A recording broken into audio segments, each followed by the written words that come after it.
Halo,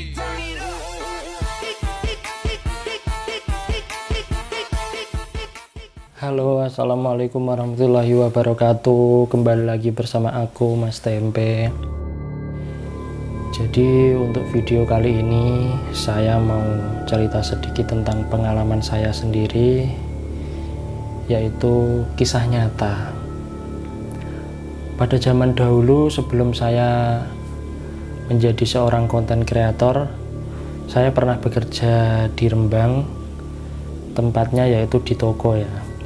Pada waktu itu saya shift malam. Sebelumnya saya nggak pernah shift malam, karena kalau saya shift malam saya itu takut pulang ke rumah. Rumah saya itu jauh banget di Gunem. Kalau ke Rembang pulang ke Gunem itu malam-malam saya itu takut, karena dulu saya itu masih berumur 20-21, jadi agak masih kurang pemberani begitu ya. Yang saya takutin itu bukan hantu atau apa ya. Yang saya takutin itu kalau terjadi apa-apa di tengah jalan, misalkan kalau kebanan, kalau kehabisan bensin, dan yang paling saya takuti yaitu dicegat sama orang begal gitu. Nah, waktu itu saya diajak tukar shift sama teman saya. Tukar shift. Jadi teman saya yang pagi, saya yang malam. Shift malam itu mulai kerjanya jam 3 sampai jam 10 malam. Kok jam 3? Sorry. Jam 2 sampai jam 9 malam. Nah, waktu itu saya bingung mau pulang apa tidak. Kalau tidak pulang, saya bingung tidur di mana gitu. Kalau saya pulang, saya takut karena waktu itu motor saya itu Mio kan nggak bisa lari kencang gitu ya. Nah, ini pengalaman yang sangat horor sekali menurut saya pribadi, karena waktu pulang kerja itu belum sampai setengah perjalanan. Nah, dari Rembang terus saya pulang ke rumah itu jam 9 lebih seperempat, hampir jam setengah 10 ya. Nah, saya berjalan pakai motor Mio ya, berjalan terus sekitar berapa kilo gitu ya, saya lupa, pokoknya nggak terlalu jauh dari kota Rembang, tapi itu jalannya sepi banget, padahal baru jam setengah 10-an ya. Jalan itu sudah sepi banget, soalnya daerah situ memang sepi gitu, sepi banget, jarang ada orang yang lewat, ada cuma sedikit gitu ya, cuma wira-wiri, nggak terlalu banyak sih. Nah, waktu itu motor saya kan nggak bisa jalan ngebut ya, biasa gitu. Saya memberanikan diri dengan baca bismillah, selalu baca bismillah. Nah, motor saya itu waduh, tiba-tiba agak kayak kehabisan bensin gitu loh, glek gitu.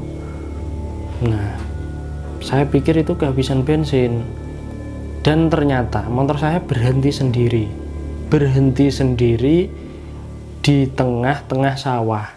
Bukan di tengah sawah ya, di jalan, tapi pinggir-pinggirnya ini sawah gitu. Nah, saya pikir ini motor saya kehabisan bensin. Setelah aku cek, saya buka joknya, ternyata bensin saya masih ada, masih ada lah. Kalau sampai rumah itu jelas cukup gitu.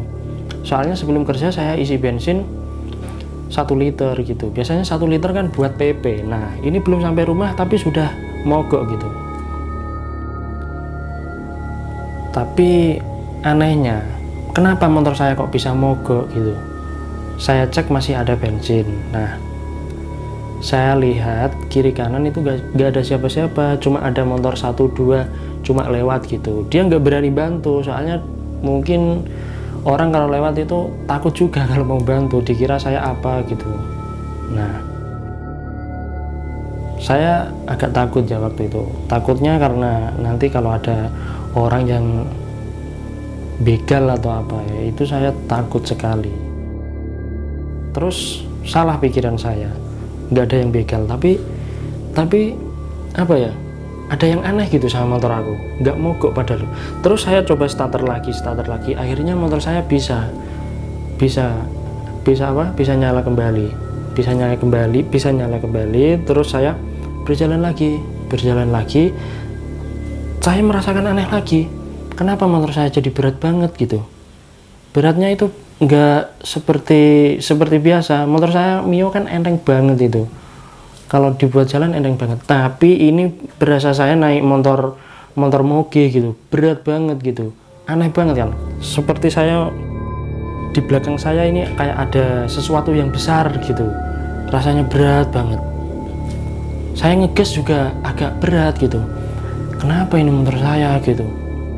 Terus saya nengok ke belakang, ya nggak ada siapa-siapa. Di situ jalan masih sepi, belum ada penduduk ya, maksudnya belum sampai di daerah perdesaan gitu. Nah, terus saya berhenti sebentar, saya ngecek ada apa dengan motor saya, kok bisa tiba-tiba berat gitu, berat banget loh. Saya takut sebenarnya, takut ada yang naikin di belakang saya tapi nggak ada wujudnya gitu loh ya. Pikiran saya cuma itu aja, takut banget gitu. Terus gimana ini, saya lanjutin apa enggak pulangnya? Kalau nggak aku lanjutin bahaya gitu, kalau saya lanjutin aku takut. Akhirnya aku lanjutin aja, masih terasa berat tapi saya nggak takut, soalnya saya sudah melewati ini perdesaan, ada banyak rumah gitu di pinggir jalan. Aku nggak begitu takut. Yang aku takutin cuma daerah tadi loh yang nggak ada rumah ya, cuma samping jalan itu sawah-sawah aja. Nah, setelah berjalan terus masih terasa berat. Nah, sekitar sudah ngelewatin beberapa desa ya, motor saya udah agak normal kembali, enteng lagi, normal kembali seperti biasa gitu ya. Nah, terus saya berpikir, tadi pertama motor saya mogok, terus yang kedua motor saya berat banget. Saya pikir kayak ada yang naikin di belakang aku gitu loh, tapi saya nggak tahu, mungkin ya itu mungkin aja makhluk halus, tapi nggak kasat mata, nggak bisa terlihat dengan mataku gitu. Terus nah, ini sudah setengah perjalanan dari Rembang ke rumahku, sudah setengah perjalanan. Nah, jadi dari rumahku ke Rembang itu ada sekitar 22 km, agak lumayan jauh ya, Nah, ini setengah perjalanan motor aku kembali normal, kembali seperti biasanya, enteng, dan saya nggak merasa takut lagi karena sudah ada banyak rumah-rumah, banyak penduduk, hampir mau di desaku. Nah, itu ada tikungannya sangat tajam sekali. Saya setiap hari pasti lewat tikungan itu, sangat tajam sekali tikungan itu. Nah, sebelum saya melewati tikungan itu, saya merasakan ada yang aneh lagi gitu. Biasanya jalan ini tuh nikung, kenapa kok nggak ada tikungan begitu? Kenapa harus lurus terus gitu? Saya setengah sadar ya, setengah sadar ya. Yoeleng yoga, perasaan sini ada tikungan, kenapa nggak ada gitu. Terus saya lurus terus gitu, nggak sampai 1 kilo lah, nggak sampai. Terus saya punya inisiatif berhenti dulu. Terus saya mikir, perasaan ada tikungan tapi kok nggak ada ya gitu, beneran. Terus saya putar balik memastikan. Nah, begitu saya di tempat tikungan itu sudah ada tikungannya loh, sudah nampak loh. Yang pertama tadi nggak nampak sekali tikungannya itu. Saya lurus saja begitu. Karena saya perjalanan ini baca bismillah terus, bismillahirrahmanirrahim dan istighfar.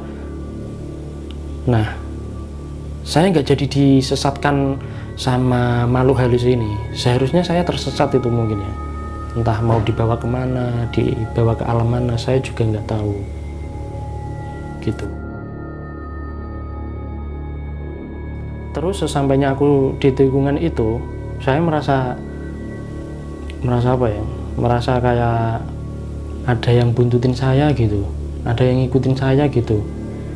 Yang ngikutin itu benar-benar nggak bisa dilihat, tapi saya merasakan loh, merasakan bahwa itu ada yang mengikuti saya di belakang. Dia itu kayaknya pakai baju hitam kayaknya kalau nggak salah, soalnya sekilas saya melihat ada sosok besar hitam di belakang saya, tapi nggak melihat wajahnya seperti apa, nggak tahu. Terus nah ini mau sampai di desaku ya, mau sampai di desaku. Nah setelah hampir sedikit sampai desaku, nah waktu itu sudah hampir jam berapa ya, jam 10-an, hampir jam 10-an, sudah sepi banget, daerah sana sudah sepi banget, sudah sepi. Kalau di jalanan sepi, mungkin kalau masuk kampung itu banyak orang ya, banyak penduduknya. Itu kalau di jalanan sepi banget di daerahku. Terus motor saya mogok lagi, mogok yang kedua kalinya, mogok lagi. Saya nggak tahu mogoknya karena apa.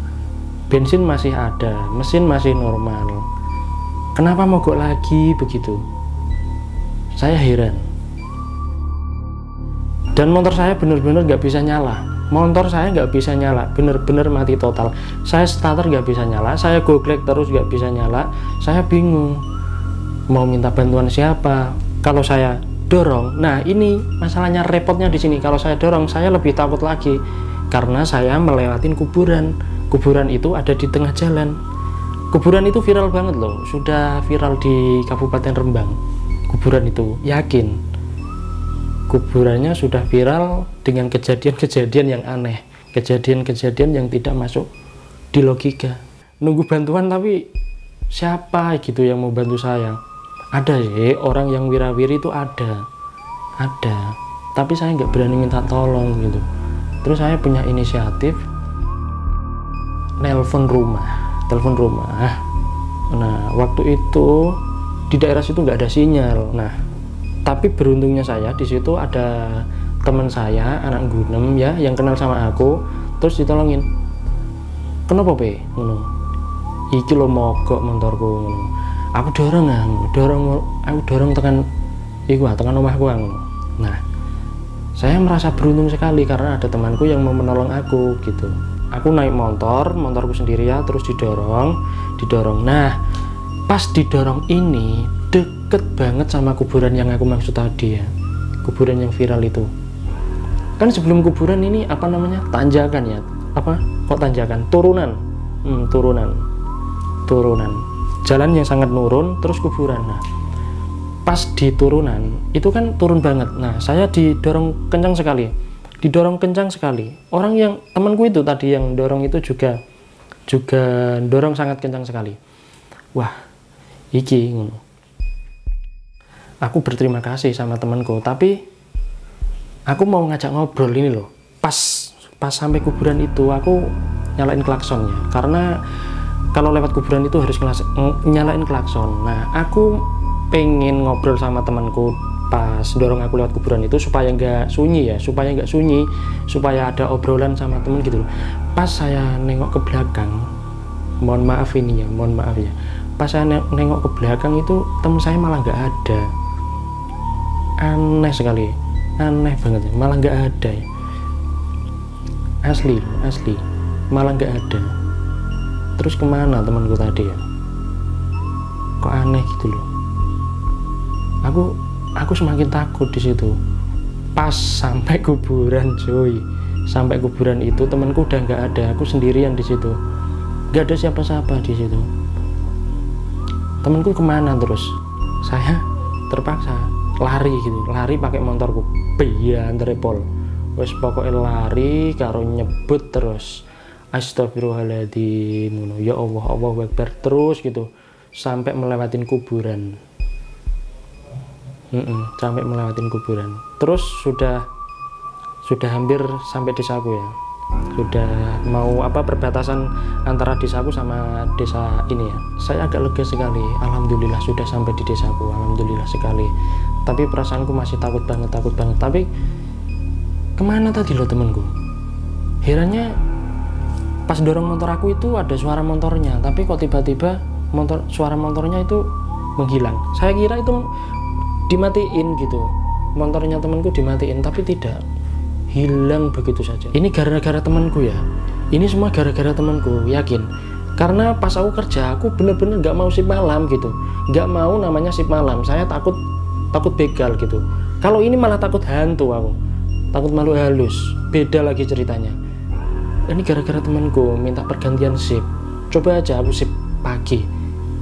Padahal saya kerja itu sudah setahun ya, setahun itu shift pagi terus. Nah ini dikasih shift malam karena temanku minta gantian shift gitu. Aduh. Tapi alhamdulillah saya selamat sampai rumah, alhamdulillah sekali. Tapi ini pengalaman bener-bener apa ya, serem banget. Dan saya nggak mau shift malam lagi waktu itu, nggak mau shift malam lagi. Saya cerita begini ke temanku kerja itu nggak ada yang percaya, malah dia bilangnya gini, paling ke mau shift malam ada kok ngeles saya, alasanmu diroi setan. Gak percaya ya wes, gak masalah, gak popo ya. Nah terus keesokan harinya saya telepon temanku yang dorong tadi loh, tak telepon. Nah delalah tak telepon ini nomornya wis gak aktif, wis gak aktif yo. Terus arep tak parani mae, iki aku gak sempat, sibuk kerja aku, gak sempat. Beberapa bulan ya aku ketemu bocah ya tak takoni ya bocah orang ngerti, aku orang ngasih dorong kue. Aneh tenan bener-bener aneh cerita. Mohon maaf kameranya mati sendiri ya. Mungkin cerita tadi kalau dibuat film pendek itu horor sekali dan hemat sekali, soalnya aktornya cuma 2 orang gitu, saya sama teman saya tadi. Kalau dibuat film ini bagus sekali, tapi saya nggak mau. Ini cerita pribadi dan benar-benar pengalaman kisah nyata. Saya takut sekali kalau pulang malam-malam dari Rembang ke rumah itu, saya takut. Tapi sekarang alhamdulillah saya agak pemberani. Kalau masalah hantu, saya nggak takut kalau masalah hantu. Tapi kalau masalah ini dicegat preman, nah ini baru repot gitu. Karena zaman sekarang itu kalau ada begal itu bahaya sekali ya, dia nekat gitu. Kalau kita juga harus nekat gitu. Sekian cerita pengalaman pribadi saya, semoga kalian bisa terhibur, semoga kalian bisa menikmati apa yang saya sampaikan tadi ya. Terima kasih banyak atas waktunya. Saya Mas Tempe. Mas Boleh itu nama channel saya ya. Nama saya itu Mas Tempe, nama channel YouTube ini Mas Boleh. Oke, terima kasih banyak. Selamat beraktivitas. Assalamualaikum warahmatullahi wabarakatuh.